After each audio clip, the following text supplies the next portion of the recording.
At 4:56 a.m., September 1st, 1939, Westerplatte, Danzig, the gate was already blown open. Before we go any further, if anyone in your family served in the Second World War, drop their name in the comments. First name, last name, country if that's all you have. These men rarely talked about what they did. The least we can do is say their names. Leave it down there. Now back to Westerplatte. The smoke was still rising when they came through. 225 German Marines, crack troops, shock assault infantry pulled from the crew of a battleship sitting in Danzig harbor. They had trained for this. They had rehearsed breaching the wall, taking the depot, moving through resistance. Their officers had briefed them in detail. The estimate given to German command was 10 minutes, not an hour, not a morning. 10 minutes. Take the Polish military depot on the Westerplatte Peninsula, secure the harbor access point, and the job would be done before the sun cleared the tree line. The man responsible for making sure that did not happen was Captain Franciszek Dąbrowski. He had been awake for nearly an hour before the first shot. At 3:57 a.m., he had jolted out of a nightmare, cold sweat, hands tight on the edge of his bunk. He was 35 years old, second in command of the Polish military transit depot at Westerplatte. The depot sat on a narrow peninsula jutting into Danzig harbor.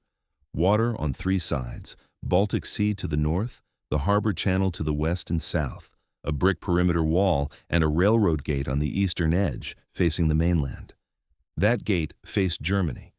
For months, Dąbrowski had studied that gate. He and his commanding officer, Major Henryk Sucharski, had spent the spring and summer of 1939 quietly rebuilding every defense on the peninsula, not just reinforcing walls or stockpiling ammunition, but rethinking the entire geometry of how 200 men could stop a mechanized assault force. The work had to be hidden. The League of Nations treaty governing Westerplatte limited Poland's garrison to 88 soldiers. The Poles had quietly expanded to around 210 by late August, but they were still outnumbered and they knew it. A reinforced Polish army unit was theoretically supposed to relieve them if an attack came. But Dąbrowski had looked at the maps. He knew the relief force would not arrive in time. He planned accordingly, not for rescue, but for self-sufficiency under prolonged assault. So they built the terrain instead. They started in the spring of 1939 and worked methodically through the summer. They installed an alarm system along the perimeter.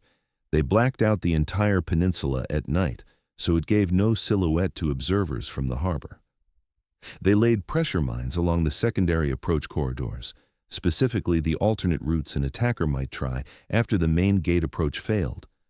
They dug trenches connecting the outpost positions so men could move between them during bombardment without crossing open ground.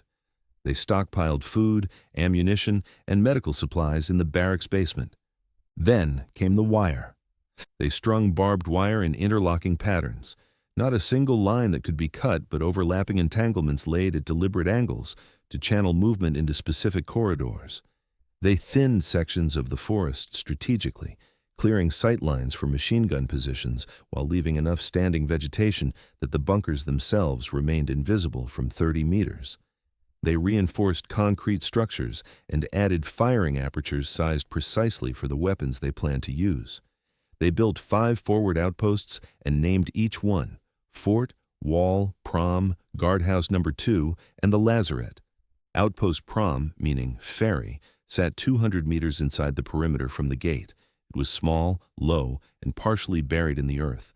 Its machine guns covered a tight killing corridor that ran directly back toward the demolished gateway. Outpost Wall sat offset to the left, covering the same corridor from a different angle so that fire from both positions crossed in the center of the approach lane.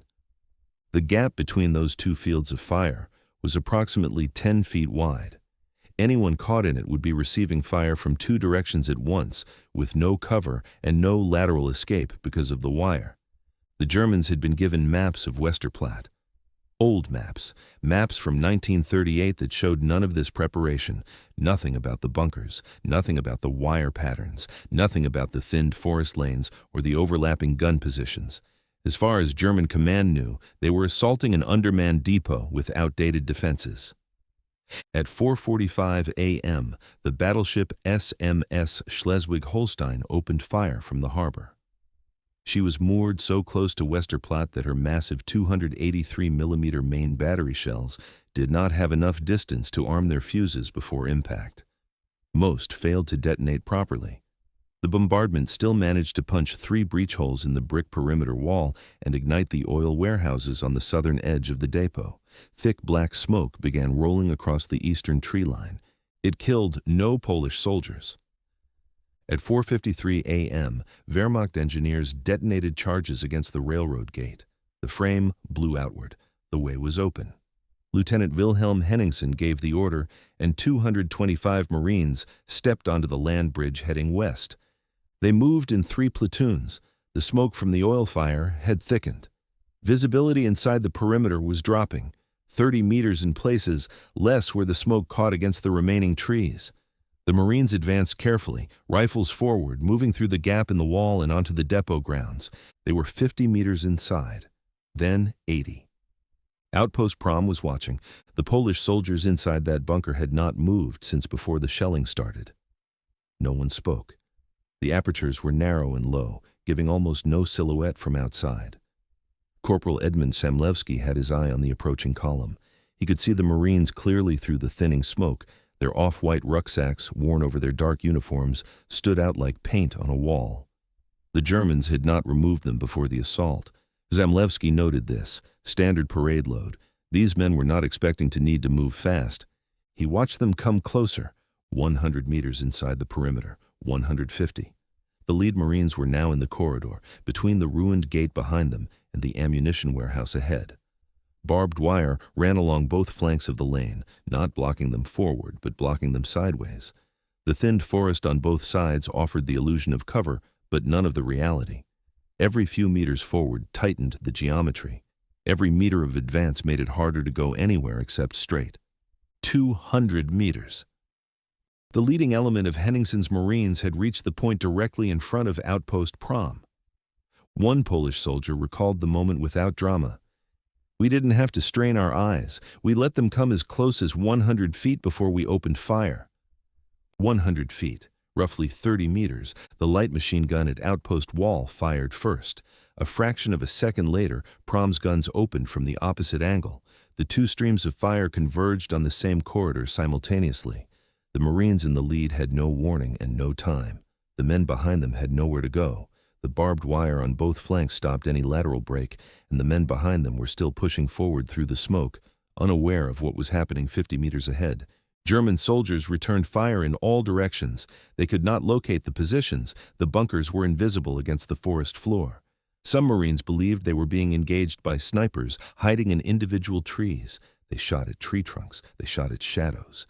The actual gun positions were 30 meters away, low, concrete, silent, except for the firing. The ambush had been designed to produce exactly this confusion, fire coming from 2 angles, neither of which was visible, with no lateral escape and no safe direction to run. The corridor that had looked like the open path through the defenses was in fact the deadliest ground on the peninsula. Henningsen's assault stopped in under 2 minutes. The lead platoon was shredded. The following platoons had compressed against each other trying to advance through the gate, which meant they were clustered on the land bridge when the first men started falling back toward them. Within those first 20 minutes, the assault had lost its coherence entirely. By 6:22 a.m., what remained of Henningsen's forward groups was transmitting emergency messages back to the Schleswig-Holstein. They had heavy casualties. They were pulling back. They needed naval fire support on specific positions, but they could not give accurate coordinates because they still could not see the positions they were being fired from. Now, if this story is worth your time, a quick subscription to the channel keeps this content coming. Back to Westerplatte. The first German assault was over. 50 German Marines were dead or wounded by noon. The Danzig police had simultaneously attempted to seize the harbor on the opposite side of the peninsula and had also been driven back. Lieutenant Henningsen launched a second assault at 8:55 a.m., this time trying a different approach, directly into the secondary avenue that Dombrowski's men had seeded with pressure mines, fallen trees, and additional wire. German engineers were supposed to have cleared this route ahead of the assault infantry. They had not fully done so. The second assault collapsed faster than the first. Men hit mines on paths that had looked clear. Others were stopped by fallen trees that had been dragged into position weeks earlier and left to look like natural deadfall. By noon, Henningsen was mortally wounded. One Polish soldier had been killed on the first day. That ratio, 50-1, was the product of months of preparation focused on a single idea. You do not defend a position by putting firepower at it. You defend a position by designing the approach so that a larger force defeats itself before it gets close enough to use its advantages. The gate was never a defensive position. It was bait. The corridor behind it was the kill zone. The barbed wire was not there to stop the Germans. It was there to steer them. Every element of the defense existed to compress the attacker's options until there was only one path left, and that path ran directly through the crossing fields of fire from Prom and Wall. The Germans were not finished, not even slightly. September 2nd. The Schleswig-Holstein opened her guns again with proper bombardment coordinates this time. 90 rounds of 280 mm shells, 407 rounds of 150 mm, 366 rounds of 88 mm. The barrage was sustained and methodical. It turned the eastern forest of the peninsula into a field of craters. It destroyed a guardhouse on the perimeter. It damaged defensive positions throughout the eastern sector. But by then, Sucharski had already ordered the forward outposts abandoned. Prom and Wall were evacuated. The garrison pulled back to the central barracks complex. The outposts had never been intended as permanent positions. They were tripwires, manned long enough to break the first wave, then emptied before the artillery could finish them off. The men walked back through 200 meters of cratered forest and closed the door behind them. September 3rd. 60 Junkers, Ju-87, B-Stuka dive bombers lifted off from an airfield near Slupsk. They carried 500 kilogram, 250 kilogram, and 50 kilogram bombs. The formation flew in from the north across the Baltic. Westerplatte offered no anti-aircraft defense. The garrison could hear the engines building for several minutes before the first aircraft nosed over into its attack run. One heavy bomb hit the main barracks building directly. Part of the structure collapsed. Men were buried under rubble. For the first time in the battle, the Poles were taking serious casualties. The doctor, the garrison had one, worked through the night on men pulled from the debris. There was also a fire. Burning debris from the bombed structure created a secondary hazard that the garrison had to manage manually, in the dark, under the threat of a renewed ground attack at any moment.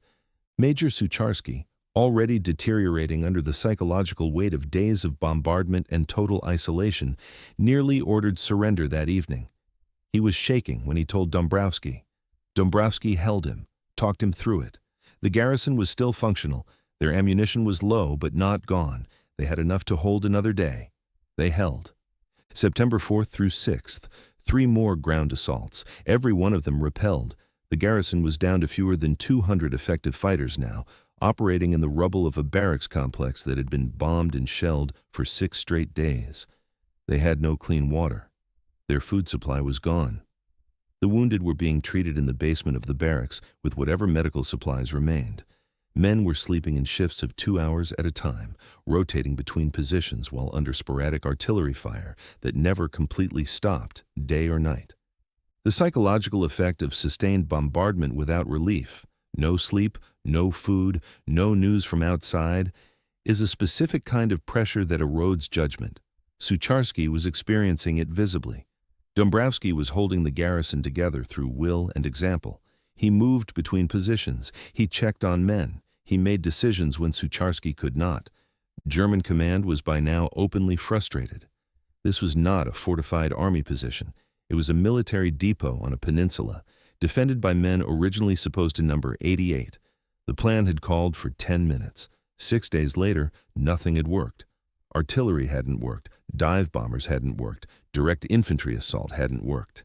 The Wehrmacht tried burning the forest, tried cutting off the water system, tried sustained shelling of every identified position. None of it broke the garrison. September 7th, 1939, 9:45 a.m., Major Sucharski walked out of the barracks under a white flag.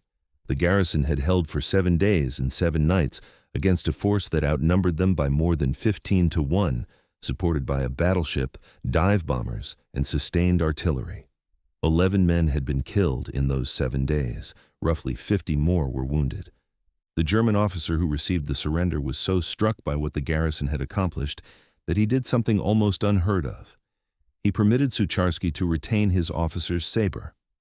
Not as a concession, as a gesture of recognition from one soldier to another. 3,400 Germans, with a warship, air support, and artillery, had spent 7 days attempting to take a position held by 200 Polish soldiers. Their first assault had cost them 50 casualties in under an hour. Their total losses over 7 days far exceeded what any planning estimate had projected for a 10-minute operation. What happened at Westerplatte did not stop the German invasion of Poland. The country fell in 5 weeks. Warsaw surrendered on September 28th. Sucharski, Dąbrowski, and the surviving garrison were marched into German captivity, where they would remain for the next 6 years. But the effect of those 7 days extended far beyond Danzig harbor. Polish radio broadcast reports of the garrison's resistance throughout the invasion, for soldiers watching their units collapse and retreat under overwhelming German pressure across the entire country, knowing that 200 men on a peninsula had held out for a week and continued holding, gave them a specific, concrete fact to reach for. The defense of Westerplatte became a rallying symbol almost immediately after the battle ended, not because it changed the strategic situation, it did not, but because it demonstrated that the numbers of the invasion were not as simple as Germany wanted them to be. In 1943, the Polish 1st Mechanized Brigade, fighting under Allied command in a different theater entirely, was granted the honorary title Defenders of Westerplatte.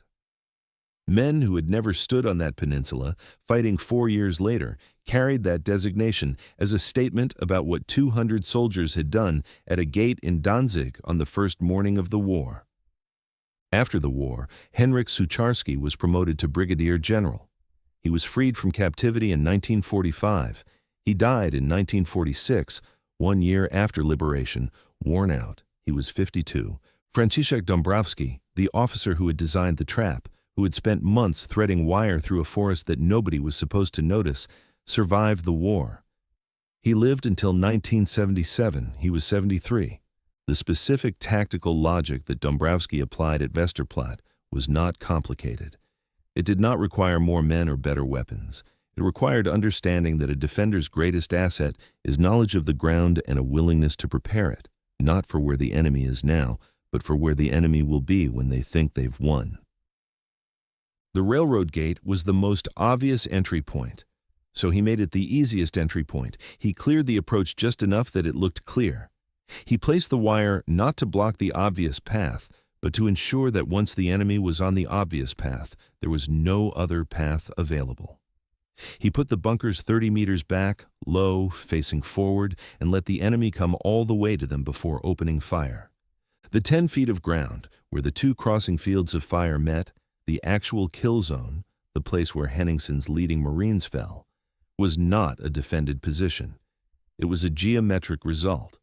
It was the point where 2 carefully positioned guns, separated by 60 meters and angled toward the same corridor, happened to overlap.